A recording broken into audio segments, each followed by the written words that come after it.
One.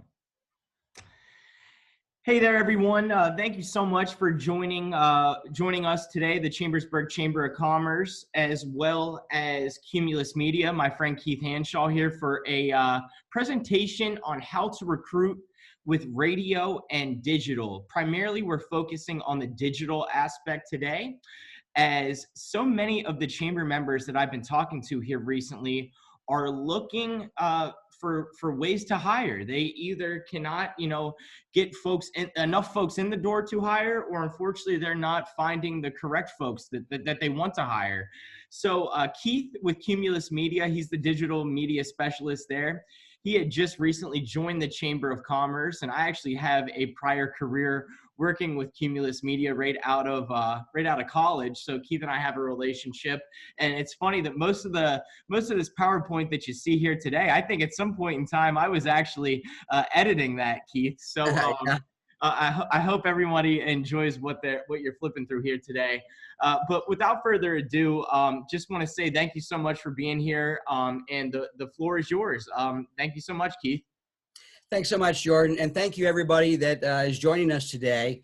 I've been with Cumulus Media as a media consultant, building radio and digital advertising and recruitment campaigns since 2012.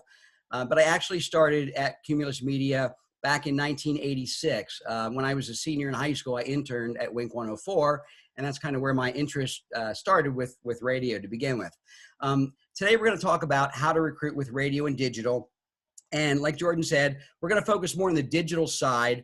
I'm going to cover the radio because I believe radio is important to have in your marketing or your recruitment mix, but just geographically where our stations are specifically, unless you're trying to target people from Shippensburg or to the east, it's not going to make sense to do radio on any of our stations because that's where we're targeting. If you want to target York, Gettysburg, Hanover, Harrisburg, Carlisle, somewhere like that, we can do that. But we're going to focus this conversation specifically on digital, and I'll just kind of touch the radio points.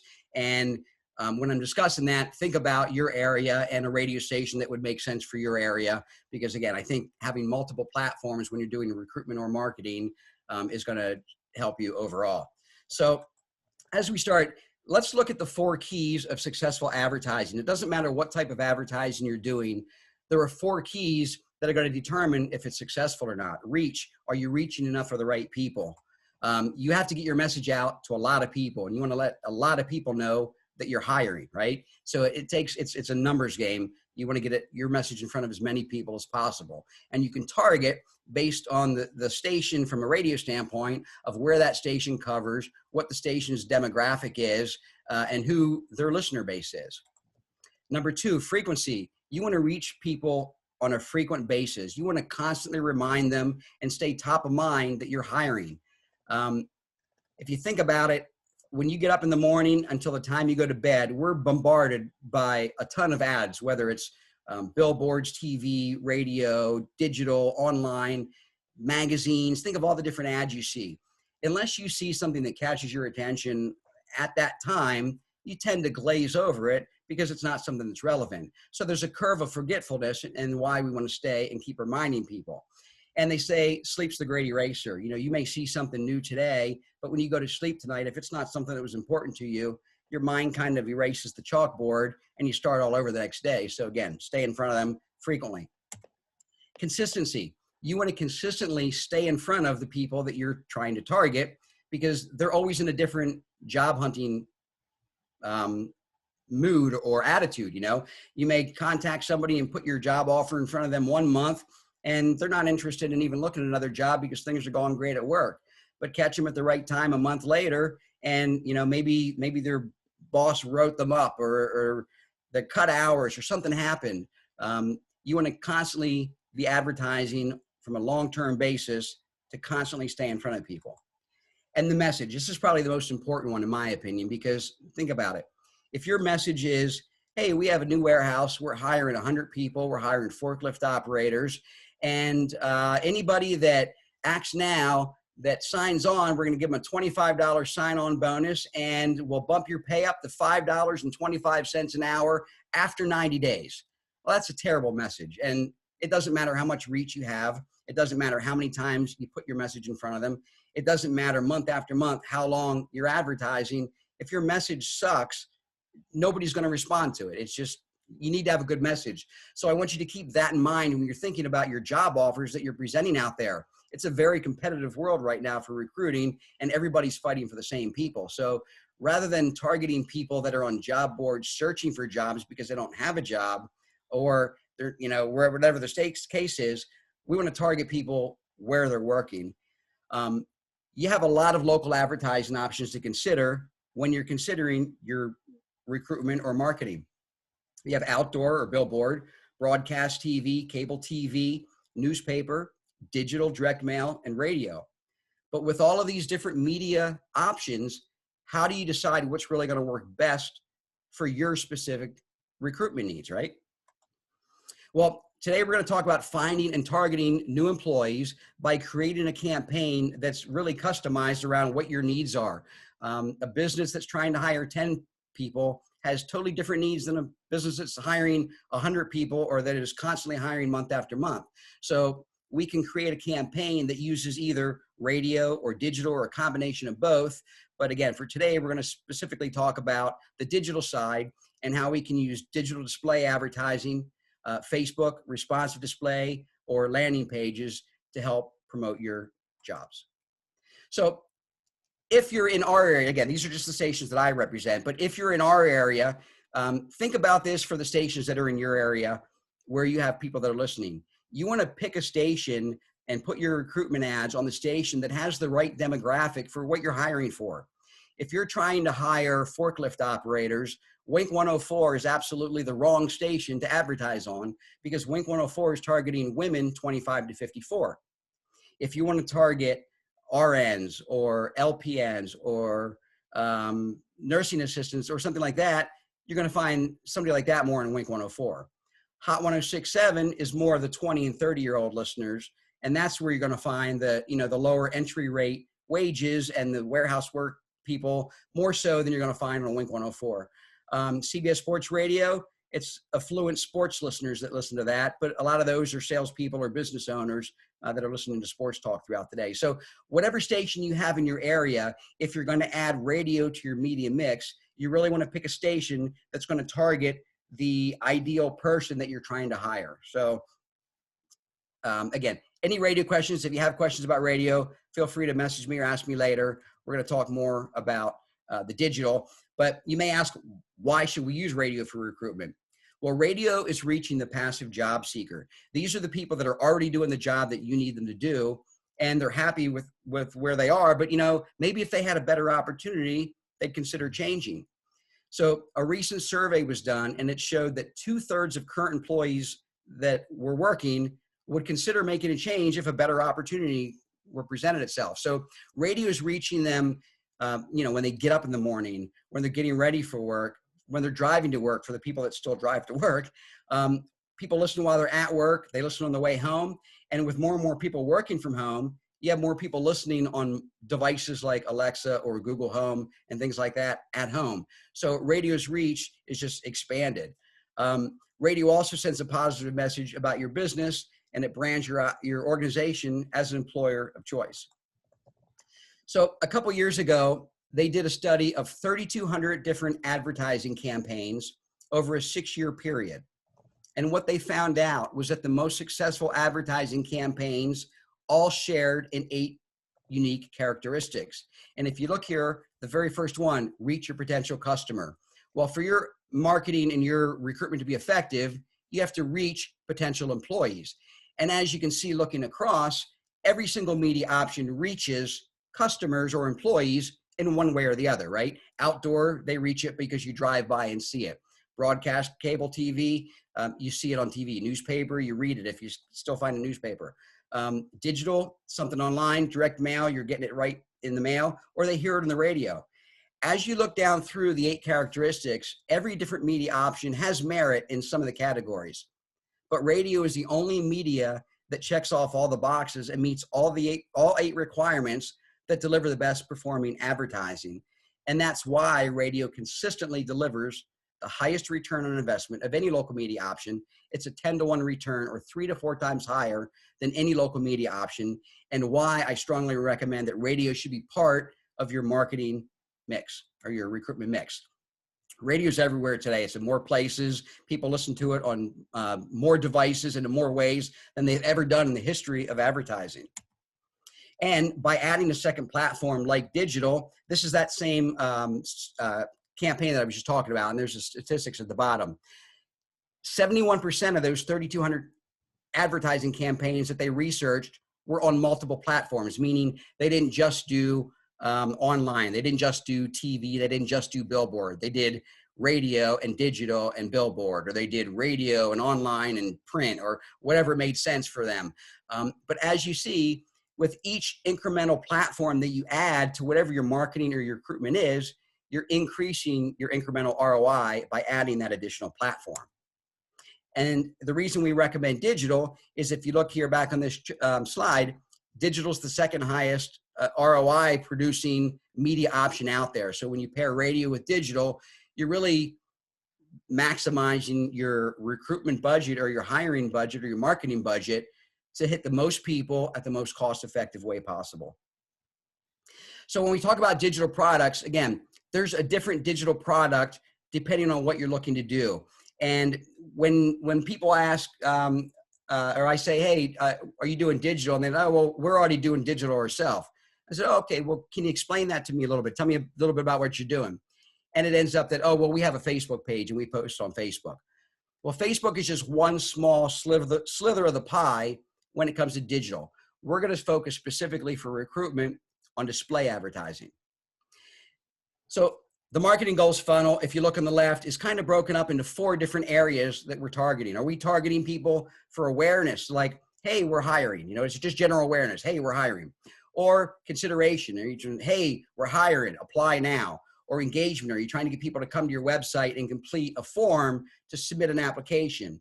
All the way down to conversion, which is your most expensive from a digital standpoint. If you look on the right, the options at the top are your most cost effective. And as you go down the funnel, it gets more expensive. Google AdWords is one of the most expensive things, in my opinion, that you can do, because they have a cost per click method. Now, it's great for conversion and it gets results, but you're going to pay for that. And I'll explain that coming up here in a slide or two. So we talk about radio, why digital? Digital is reaching the active job seeker. It's reaching the people that are actively searching online for jobs on job boards, or visiting websites that are related to fields or positions similar to what you're hiring for. It targets the job seeker by the position that they're searching for, and it allows us to reach them and market to them without even having to post on a job board. So we're going to talk specifically about a blended campaign tactic that we use for recruitment. And this is really a turnkey solution. The only thing that really changes is turning the volume up or down with how many impressions you're serving per month. We use 4 main tactics. We use keyword search, we use contextual search, we use retargeting, and we use mobile geofencing tactics to target our ideal person. And I'll break that down a little further. Keyword search retargeting. If you, we can display your job offers to people who have performed searches for jobs that you're hiring for in your industry. So say somebody's on Indeed and they're searching for a forklift operator near me. You don't have to have a job posted on Indeed. You don't have to sponsor a listing on Indeed.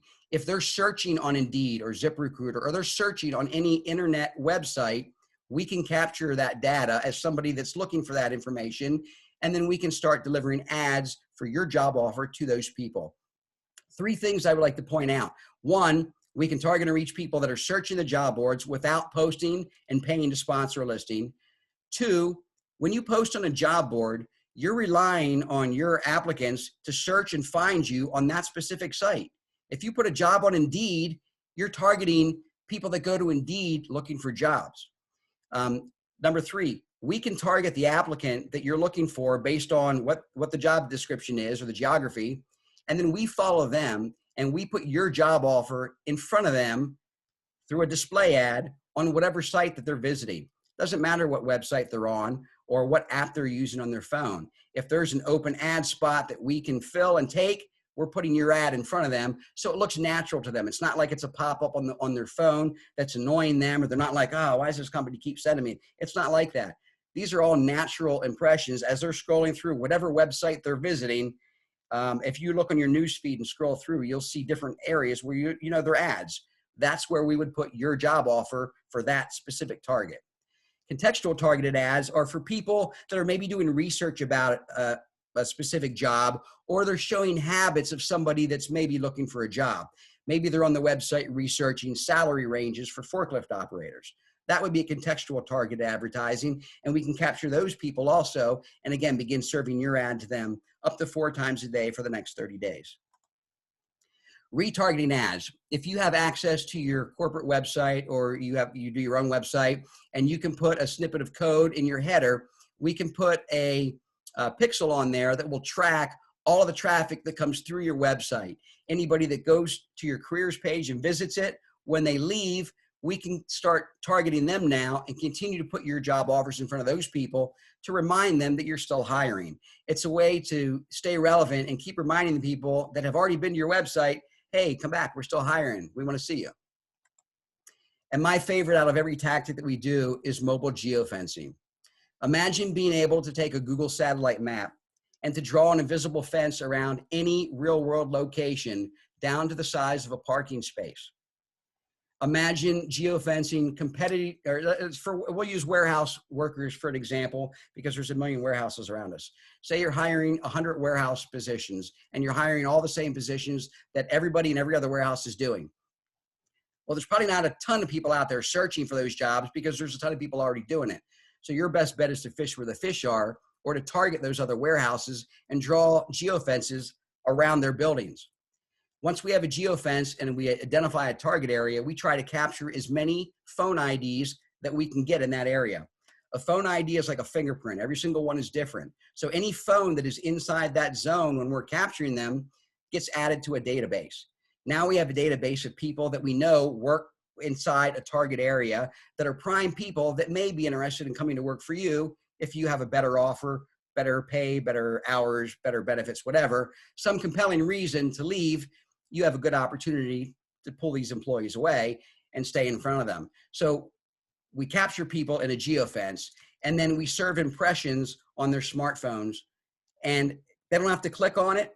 They see the ad. If they eventually walk into your hiring location, this is the hiring location that I threw in there for Manpower, but if somebody sees this banner ad and eventually walks into Manpower's office, we have a geofence around their office, but we call that a conversion zone. So it's a way for us to capture anybody that comes in the conversion zone, scrub it against the list of all the geofences that we've been serving ads to, and identify, did we serve an ad to this person? Yes or no? If not, it's irrelevant. If it is, it's counted as a weighted action. It's a way for you to hold our feet to the fire and track real world results of people that were identified and served your ad that physically walked into your location.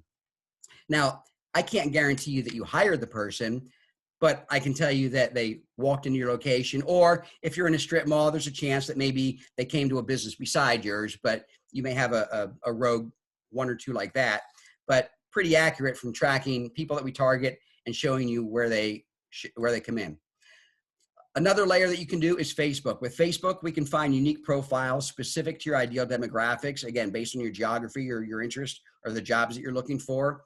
We can choose niche categories, and we can create a custom Facebook ad with calls to action that are tailored to whatever the goal of your campaign is, whether it's getting them to submit an application or like your web page or visit your website, whatever it is, we can custom tailor that. Now, any ads that you do on Facebook, Facebook has to approve, and Facebook recently became a lot more stringent with targeting. So you used to be able to go in and say, I'm going to target men 18 to 24.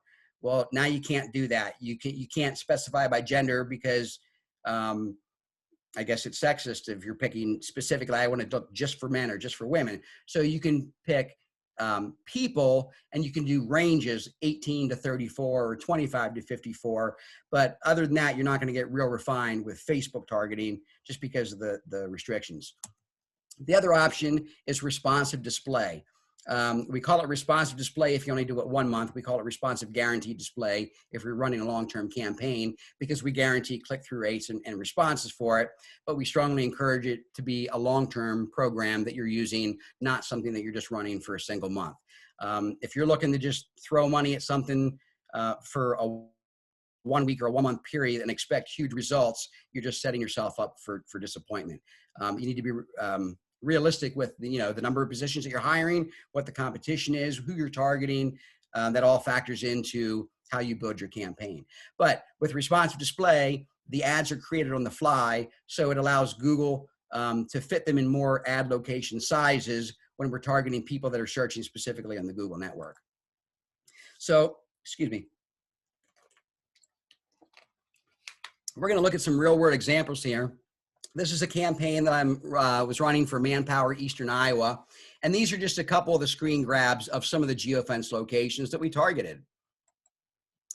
Here's the actual report. If you look up here in the top right corner, this is Manpower Eastern Iowa.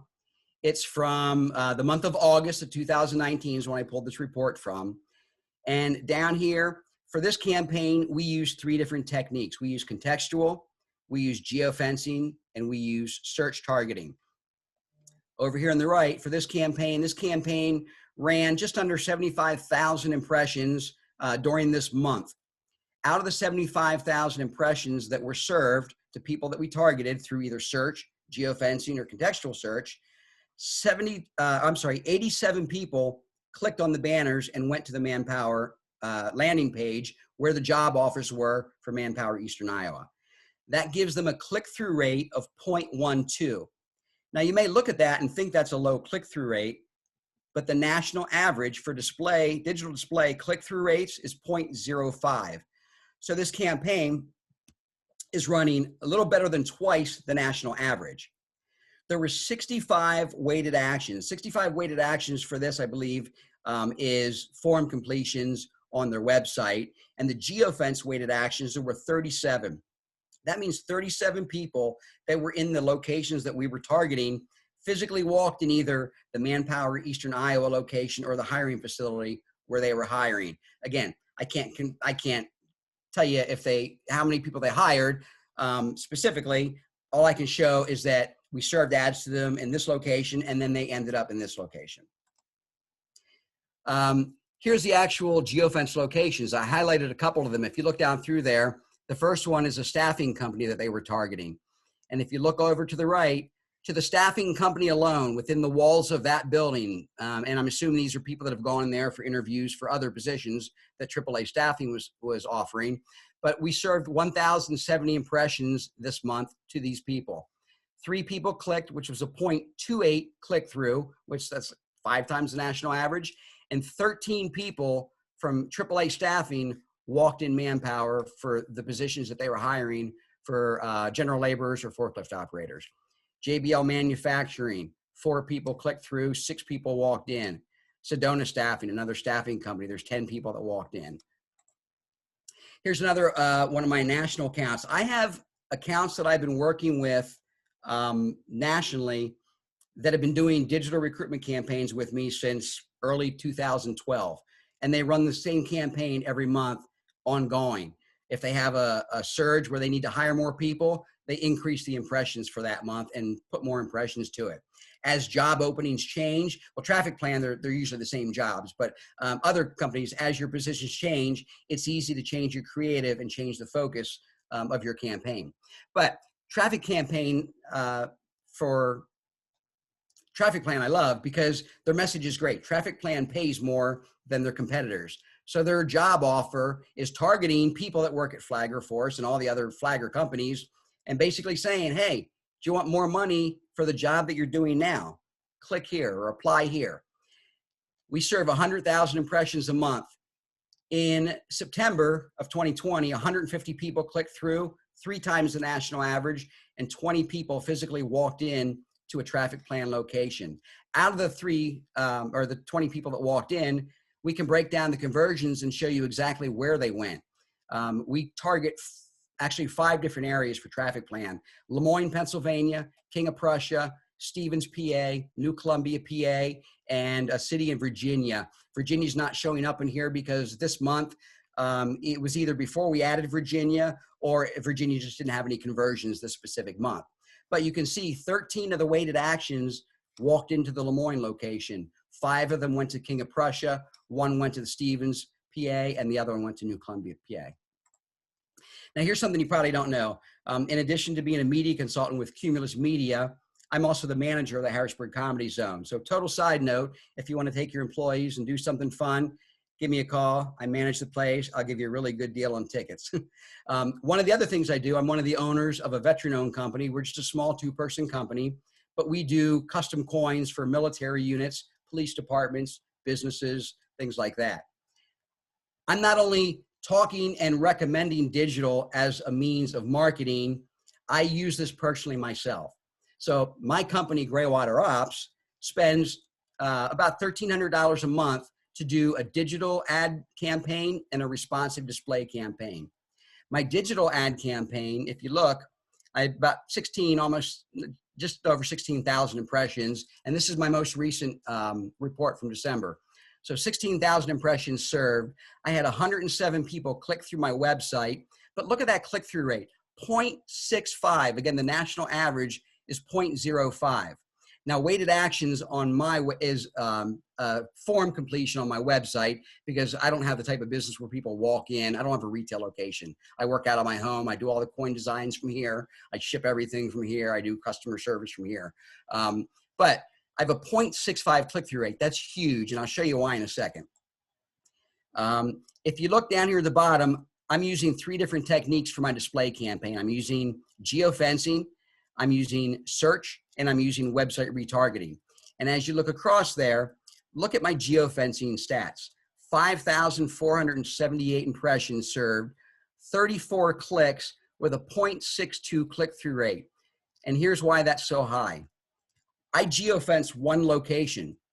So my biggest customer is military units or military commanders that want to have coins made that say, presented by the commander, good job, basically. It's an award that they give out to their troops to show recognition or appreciation for whatever they're awarding the coin for. Every Air Force officer that becomes a squadron commander goes to Maxwell Air Force Base in in Alabama. They all stay at this specific hotel on base. So I geofence that hotel in the parking lot where all those commanders stay, and I start serving them ads for my challenge coins. And that's why my click-through rate is so high. I'm targeting very niche people, and I'm reaching the right audience. The other thing that I do is target with responsive display. Here's a coin that I just finished for Letterkenny Army Depot. This is the Cumberland Valley Business Park coin that we did. But my responsive display guarantee in December delivered almost 140,000 impressions. I had 3,500 individual, unique, new visitors to my website in December as a result of my responsive display guarantee. My click-through rate is a 2.53. Again, for display advertising, it's a 0.05. For responsive guarantee, we guarantee a 0.3, which is still about, what, 6 times of the national average of display advertising. But my campaign's performing well above that because, again, I'm targeting a niche audience. On the left here in the bottom, if you see these keywords down here, this is from a program that I use to evaluate keywords, but it shows you the top keywords related to challenge coins, what the volume of search is per month. There's 11,600 people searching custom challenge coins every month. KD stands for keyword difficulty, meaning how hard is it to get your ad or get people to see your ad on Google when you're doing a cost per click if you're paying based on the click. So right now, when I pulled this, the average cost per click when somebody clicked on the phrase custom challenge coins was $9. And as a small veteran-owned business, I don't have $9 to afford to spend every time somebody clicks on the button. So instead of using Google AdWords, I use responsive guaranteed display, and I can target the same people searching Google AdWords and then deliver my ad through the responsive display ads and still get my message across to those people. So that's kind of how we use digital in a nutshell. If you would like to schedule a time to talk about your specific needs for your company and talk about your hiring goals and what you're looking to do, I would be more than happy to schedule time to review. Like I said, I can throw rates out there and tell you this is this much and this is that much, but that's not really going to help you or do you any good. The best thing I can do is to sit down with you for maybe 20 minutes, figure out how many you're trying to hire, what you've done, what you're trying to do, what your monthly recruitment budget is, and what we can do for that budget. Any questions? Keith, I do have one question. You can hear me, correct? I can. All right, great. We have a question. Any tips specifically for trying to hire for entry-level jobs, especially if we are hoping to hire a more diverse person? Well, geofencing, I would think of ideas that you could target specifically. Where are there people that are doing the job that you need them to do, that you could pull from that? And I'm not talking people, again, that are searching job boards because they don't have a job. I'm talking about finding people that are already doing the job that you need to do. Target and identify those people. You can geofence those buildings and put your message in front of them that way. Facebook, if you have a Facebook page, if you're doing regular Facebook posts and you have 10,000 followers on your page, when you post something, it doesn't go to 10,000 followers. It goes to like 5 followers. And if those 5 followers react or interact with it by liking it or leaving a comment or sharing or interacting with it some way, then more people see it. And the way the algorithm works, the more people that interact and the more interesting your article that you post is, the more people will want to see it. So the more people they show it to. So outside of paying to sponsor a post or to boost post, you're paying for the traffic, kind of like you're doing with Google Adwords when you're paying for traffic on Facebook. But geofencing would be my best idea. And again, come up with an offer that's better than what somebody else is offering. It's going to be hard to pull entry level salary jobs if you're trying to, and $15 is kind of the low end of warehouse jobs right now. If you look around, anybody without any experience should be able to go find a job and get hired at a warehouse and start making minimum $15. Yet I still see advertisers advertise them $13.50 an hour or 14, something under that, something less. And it's really important to, again, put your best foot forward when you're trying to court new people and get them to come to you, because if your offer's not better, they really have no reason to leave the comfort of where they are. Well, Keith, I might have some bias since I like you, but you did an excellent job. I think, you really did a great job of, making our audience aware of all the, different outlets out there from a digital, aspect and as well as a radio aspect. But no, honestly, great job. And all your information's here and whatnot. So I implore anybody on this phone call today, if they want to get some more information from you, please, reach out there by phone, mobile, or obviously emails listed there. So this will be posted on our Facebook page and everything. So if you want to go back and pull some information that from earlier on in the presentation, you'll be able to do so when we post this on our Facebook page. So Keith, thanks again. Great job. Thanks so much, Jordan. Appreciate it. Thanks, everybody. Everyone, thanks for being here, and we'll see you again soon. Take care. Bye-bye.